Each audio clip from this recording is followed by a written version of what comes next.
Welcome to the Her Empowered Divorce Live broadcast. I'm your host, Beverly Price. I'm the empowering divorce coach who prepares you for your divorce and guides you on your journey before, during, and after to eliminate your pain, overwhelm, sadness, and anger, and help you create more knowledge, skill, and happiness than I experienced myself in my divorce. My goal is to empower you from the moment you are considering divorce to confidently move forward in your divorce process. I want to prepare you for your divorce, manage your emotions, avoid common mistakes, and ultimately create a happy and fulfilling life. Now, today, I want to talk to you about a critical conversation. There's one conversation in divorce that's more important than any other, and that is the conversation you have when you tell your spouse you want a divorce. So without further ado, let's get started. So the first part of preparing for this conversation is to look at what you need to do before you actually have that conversation.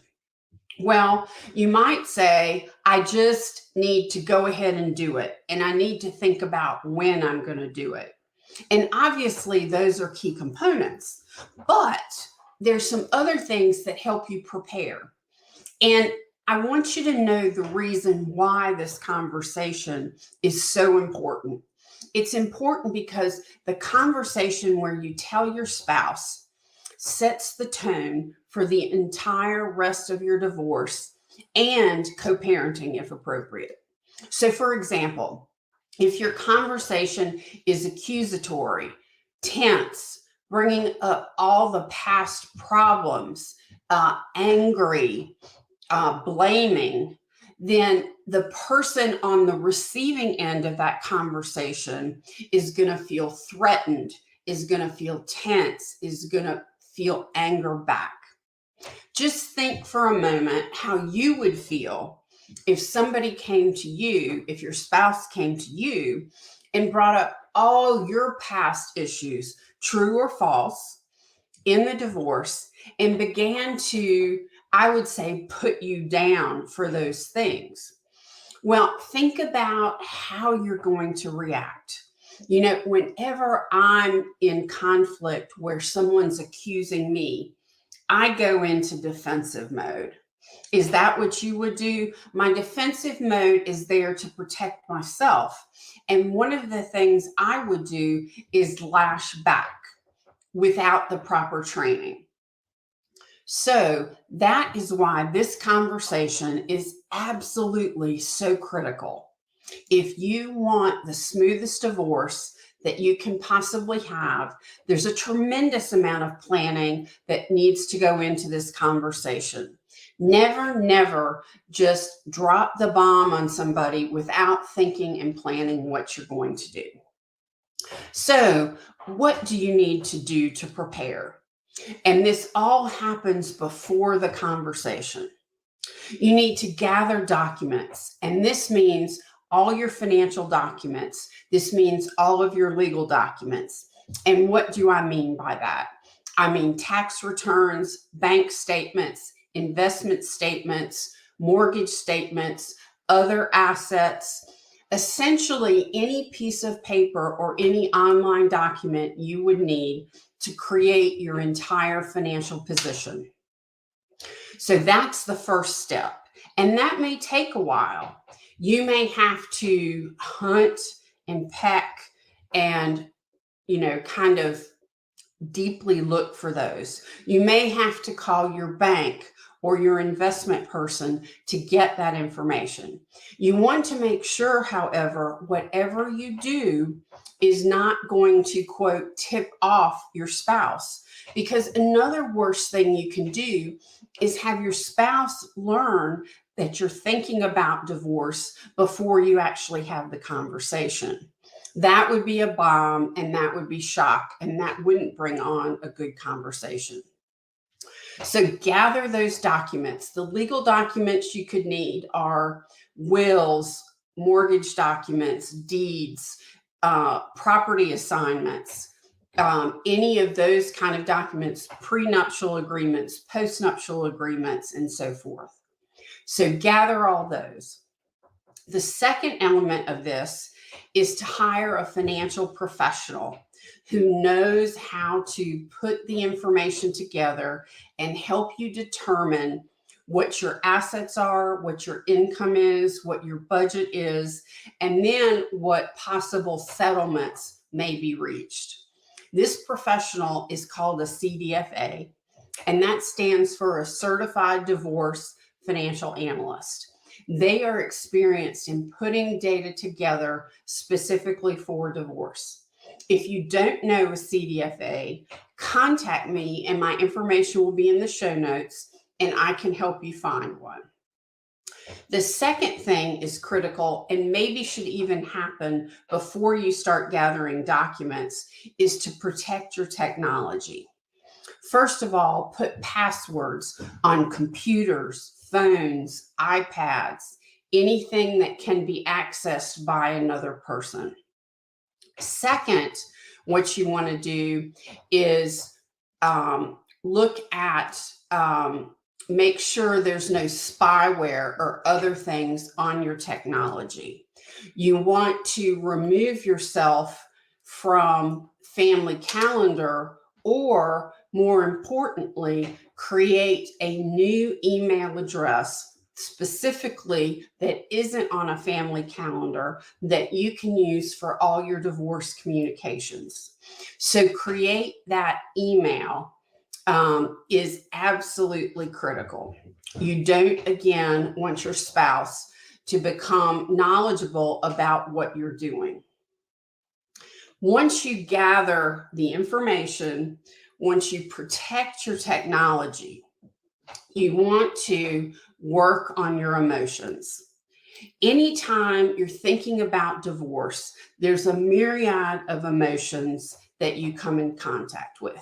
And, you might ask, why do I need to work on my emotions? I've been holding my emotions in for years and years in my marriage.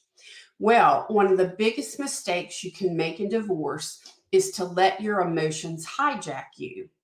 And what I mean by that is when you are so filled with emotions, your brain fills with a chemical, and that chemical makes it impossible for you to think clearly. Why do you need to think clearly?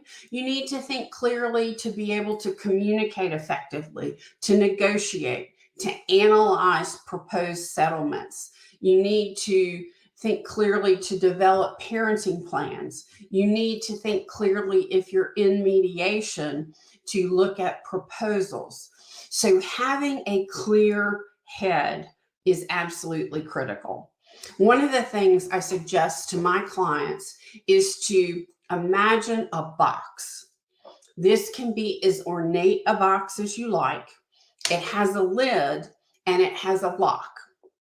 What you're going to do when you are either reviewing settlements, when you are walking into a meeting with your spouse and attorneys, whether you are walking into meetings with just attorneys, you want to take all of those emotions and put them in that box and lock it. Because the mindset you want to have is a business neutral mindset so that you can think clearly. Then once you leave that meeting or leave that situation, you can unlock that box and take your emotions back. But at least for those interactions and any other critical decision times, you want to have the ability to think clearly. Now, when we've touched on this a little bit earlier, but if you were on the receiving end of the conversation with your spouse, you want to set that conversation up in the most tension-free, stress-free environment as possible. You want to look at the setting. Do you want to do it in your home? Do you want to do it in public in case there's a terrible reaction? Just where do you want to have it? The second is, what is the timing that you want to have? Well, first of all, as we said before, you want to set the time after you've had the time to not only collect the documents, hire CDFA, protect your technology, and so forth, but you also want to wait until you get the results of the CDFA's analysis so that you know where you stand financially before you even proceed with setting aside the time to have this conversation. The other thing you want to think about in terms of the setting of the conversation is you want to think about the environment. Has it been crazy around the house? Is there lots of noise? Is there something happening that would be very distracting? You don't want your spouse watching TV while you're talking to them. And the last one is, think about the children. You don't want your children in the house. You don't want your children anywhere in earshot of this conversation. So you need to make arrangements and do it at such time that the children aren't around. Because if they hear this conversation before you have time to plan and talk to them, then they are having the same terrible reaction that your spouse would if you drop the bomb. And in addition, it can create them lots of problems ongoing. The next piece you want to do is create the appropriate mindset going in. You want to ask yourself, if I was on the receiving end of this conversation, what would I want to hear? And it's not that anybody really wants to hear that their spouse wants a divorce, but it's how I would like to be talked to. You've heard the expression, it's the delivery rather than the message, or I'm conveying the message but with inappropriate delivery. And that's what we're talking about. Want to think about how to construct this. And what I suggest to clients is to write out that conversation. Practice it, role play it with someone. I role play them with my clients over and over again until they get comfortable. Then you might say, once I've set the time, once I've set the environment, the kids are out of the house, what am I going to say? Am I going to go into detail about what I want to do with the house, what I want to do with the kids, all of that? Is it going to turn into a slugfest and name calling? So what do you want to say in that very first conversation? Well, the purpose of this conversation, the very first one, is to deliver the message, to deliver the message as calmly and clearly as you possibly can, with empathy and without accusation. So if you've written it down and you go back over and over to look at, and you imagine if someone held this conversation with me, how I would react, then you are prepared. So as you go into that conversation, what you're going to say is to your spouse, I want to have some dedicated time to talk to you. When is good for you? And then you want to say something to the effect of, I want a divorce. Your spouse is going to react in many ways. And you know your spouse better than anyone to know how the reaction may be. So that's another reason that it's very important to role play this conversation with someone that has experience in doing that. Your spouse could lash out in anger, confusion, could beg you to stay, and so on and so on. But remember, the purpose of this first conversation is just for you to deliver the message. So if your spouse comes back and starts asking questions about detail. If your spouse comes back lashing out at you, what you then want to convey is, I understand there's a lot of emotion, or I understand that there's a lot of detail we need to work through. And we can do that at a later time. But I just wanted to have this conversation to let you know what my intentions were to move forward with the divorce. And then physically remove yourself. Now, you might say, well, if I already know what I want to do with custody, if I already know what I want to do with the house, can I share that information? Yes, you can. But sometimes there's the risk of, if you start to share detailed information, they're going to want to know more and more and more. And with the conversation being so emotional at its base, this can tend to cause you to make poor decisions, be rattled, be upset. So I suggest just conveying that information first, and then setting a time to have the second conversation, whether it's that evening, whether it's the next day. But again, with that second conversation, you want to plan the time, you want to plan the environment, and you want to make sure your children aren't in the house. So now we've got this issue of how to respond to your spouse's emotions. And again, we want to have empathy, but we want to make sure that conversation is clear. In some cases, you and your spouse may have been talking about divorce for a long, long time. You may have brought it up, and you may have brought it up a number of times and then not taking action about it. So there's one possibility, and that is your spouse might not take you seriously because it's been brought up so much. Or your spouse can beg you to stay, say they will change, say things they'll be different, say they'll go into therapy, say that they will change the parts of their behavior that you find you can't live with. Again, you want this first conversation to be just very clear that you want a divorce. You don't want to use language that could be misinterpreted as waffling. You don't want to say, I think I want a divorce. You want to come out and say, I want a divorce and I'm moving forward.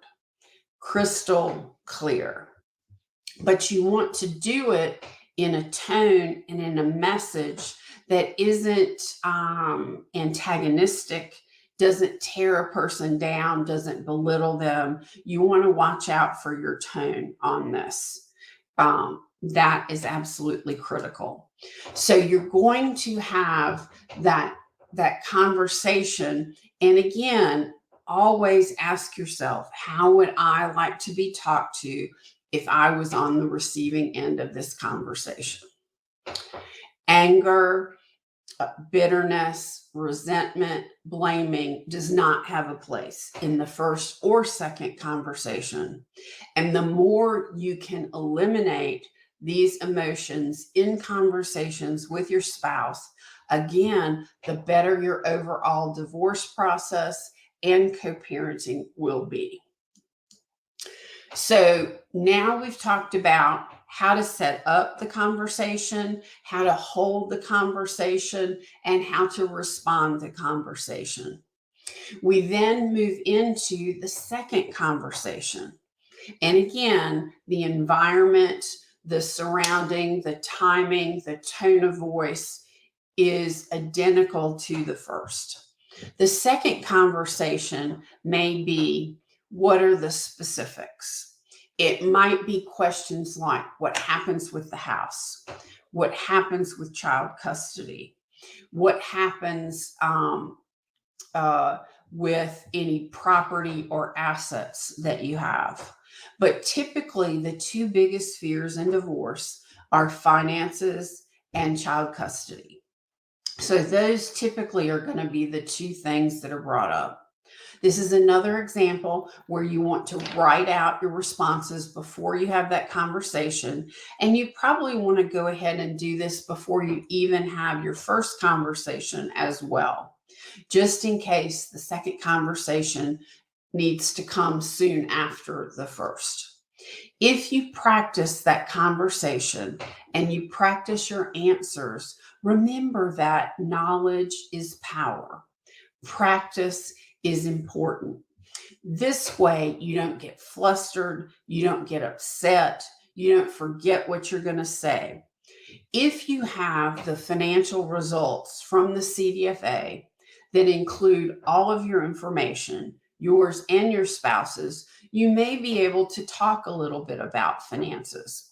But what I suggest in that second conversation is information about how you envision child custody being held, what you think might happen with the house, and what type of divorce you want to pursue. Do you want mediation? Do you want a collaborative divorce? Do you want a pro se divorce that you do it yourself without attorneys? Or do you envision this is going to court? Now, I want to preface all of this with saying there's some situations that everything I outlined is inappropriate. Number one, if there's domestic violence, if there's domestic abuse, you do not want to have this conversation in the way I've outlined. Your first call should be to a domestic violence expert, whether that's your local shelter, whether it's the national hotline. The national hotline's number is 800-799-7233. The folks that man this number know everything there is to know about preparing to leave this spouse. They also will give you information that can help smooth your fears. Here's the appropriate thing to do. But you absolutely do not want to do anything without a safety plan. Because at this point in time, whether you tell your spouse you're leaving in an abusive situation, or whether you leave without safety plan and preparation, there's a substantial number of women who are murdered. So you do not want to be in that place. So this is one conversation you don't want to follow the advice I've just mentioned, and that is with domestic violence. The other situation, and what you need to do after you talk to the hotline or an expert, is call directly to an attorney with experience handling domestic violence cases. With the tips that I've mentioned before, when it doesn't include domestic violence or hostile personalities, I would suggest that your first call is to a divorce coach. A divorce coach can help you understand the divorce process to come. They can help you determine who might be important on your team. They can help you manage your emotions, and they can help you select appropriate team members. They can tell you about the types of divorce and therefore the professionals that you would need. So all of this kind of comes full circle in terms of the conversation you have with your spouse. The second person that is on this core team I've mentioned earlier, and that's the Certified Divorce Financial Analyst. The third person that you want on this team is your legal professional, whether it is an attorney, whether it is a mediator, whether it is collaborative legal professionals. These are three core people in any divorce team. Some people say, I don't need a divorce team. I've got an attorney and that's all I need. Well, let me tell you something. Attorneys are not financial experts. Attorneys cannot help you manage your emotions, and attorneys cannot be your advocate from the very beginning to the very end of divorce. Working with divorce professionals like a CDFA and a certified divorce coach help you save time, money, and heartache. If you walk into a meeting with a divorce attorney and you don't have your emotions in check, if you haven't processed them, you're going to be sitting there talking to that attorney like a therapist or like you talk to a coach. And the attorney is either going to say, I can't help you with that, or they will listen and bill you at their high rate. Let's say something like, $400 to $500 an hour. If you start working with a divorce coach, they can help you through this process and prepare for that conversation with the attorney so that the amount of time you're billed at this higher rate is much less, thereby saving you money. The attorney also is not necessarily a financial expert in divorce, like the certified divorce financial analyst is. The certified divorce financial analyst knows exactly what information is needed to give you the total picture of your situation. This is absolutely critical. So with both these team members, you are walking in prepared. You will use less time with the attorney, and you will also be able to participate more fully.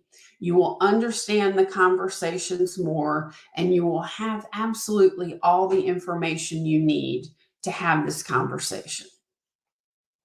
So one of the things I like to do in all my episodes and shows is to come up with 3 actionable tips that you can do right away to make your divorce better. And I actually have 4 for this one. The first is remember to gather all your financial and legal documents. This is before you have the conversation. You want to hire your CDFA to begin working on this information. The second is you want to protect your technology. You want to set up a new email, and you want to also set up a bank account and a credit card in your own name at a different bank. That's important. You want to put passwords on your computer, on your iPad, on your phone, so that other people can't access your information. You want to create this new email so that all of the communication that you have is through this new email and can't be read by anyone. The next point is you want to hold a focused and business-like conversation as your first conversation. Excuse me. You want to be as devoid of emotion as possible. You want to be focused on your message and not wander. You want to be to the point so your message can't be misunderstood. And you want to make this conversation just about your decision. The second conversation is going to be much the same. You want to be focused. You want to have processed your emotions and leave them aside. You want to have a business-like conversation and yet empathetic into what this person may be experiencing. Those are the tips I would suggest. Now, I've mentioned to not follow this process if you're in domestic violence. There's one other situation where you don't necessarily want to follow this same process or have more expert guidance from someone like a coach. And that is if your spouse is a full-blown narcissist. because a narcissist is going to manipulate the situation to their benefit. They will manipulate conversations.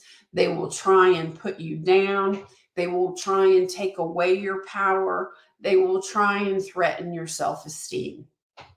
So that's another conversation that I would strongly, strongly suggest that you get expert help. So that is probably all of the tips necessary to have that conversation with your spouse, to actually deal with the overwhelm, the sadness, and the anger. So how do I help you eliminate your pain, overwhelm, sadness, and anger? Well, we do that through various means. We do that through working on your emotions. We measure your emotions. We go through exercises and we practice conversations that don't have these emotions involved. Another thing that's absolutely critical in healing is practicing gratitude. When you're practicing gratitude, you can't be filled with negative thoughts. That gratitude is a place where you look at all the beauty in your life rather than the negativity. Science has proven that when you are practicing gratitude and thinking positive thoughts, you are building positive pathways in the brain. The more you think negatively, the more negative pathways you're going to be creating in your brain. This way, the more and more you practice the positive, you practice the gratitude, these pathways are going to build. When you have negative pathways, what that implies is the next time you're going to have a reaction, that your brain is automatically going to go to the negative. The stronger your positive pathways, the more your brain's going to go to the positives. And that's absolutely critical. Now, the other thing to think about when you're going through this conversation is to have yourself go through an evaluation of your marriage and of your spouse. This way, to make absolutely sure that this is the conversation you want to have. And what I suggest is to evaluate your spouse, both the good and the bad, to evaluate yourself, the good and the bad. The next step would be to evaluate your marriage, the good and the bad. Keeping in mind there's good and bad in all of us. This way you can get more objective about your situation. And then the next step is to create a picture of who your ideal partner would be. What are their characteristics? What are their values? What are their behaviors? Then compare your spouse to that ideal and see what are the deal breakers. Do your values line up? Are you treated in a healthy way? What's important to you? And if that spouse comes up short, then that helps you reinforce your decision. If your spouse doesn't come up short, then you may want to rethink your thoughts before you pursue this divorce and this conversation. So I want you to think about this conversation as being the most important conversation you can have in divorce. It's absolutely critical. I want to thank you for being with me today on Her Empowered Divorce Live. If you'd like to learn more about how someone like me, a divorce coach, can help you save time, money, and heartache in divorce, well, I have a free ebook for you. It's all about Why should I use a divorce coach? And you can get this ebook at Her Empowered Divorce /divorce coach. This ebook will help guide you through the process of understanding how you need to be prepared for your divorce and for this conversation. I can't stress enough how important strong preparation is for this conversation. So with the right support and guidance, you can move through the divorce process with knowledge, skills, and confidence. Wouldn't that be great if you could feel confident, knowledgeable, and have the skills to deal with it? By skills, I mean time management, I mean communication skills, I mean negotiation skills. Wouldn't it be great to eliminate your overwhelm? So a divorce coach like me helps you understand and navigate the process, to come to terms with your emotions, to avoid costly mistakes, to find your true voice and be empowered. You see, most women have spent a lifetime investing in others while neglecting themselves. And divorce is not a time to do this. You want to assemble that divorce team that is a divorce coach, the certified divorce financial analyst, and your legal professional. And they can support you through your decisions that are going to impact you for a lifetime. Many people think, I'm going to get a divorce. They think about it as a one-time event with a beginning and an end. Well, a divorce lasts a lifetime, particularly if there's co-parenting involved. Think about a settlement. A settlement's going to impact you for a lifetime. Think about co-parenting. That's going to last you for a lifetime. So all the decisions you make, all of the conversations you have are going to impact you for a long, long time. So you need this team to help you think through this even before you talk to your spouse.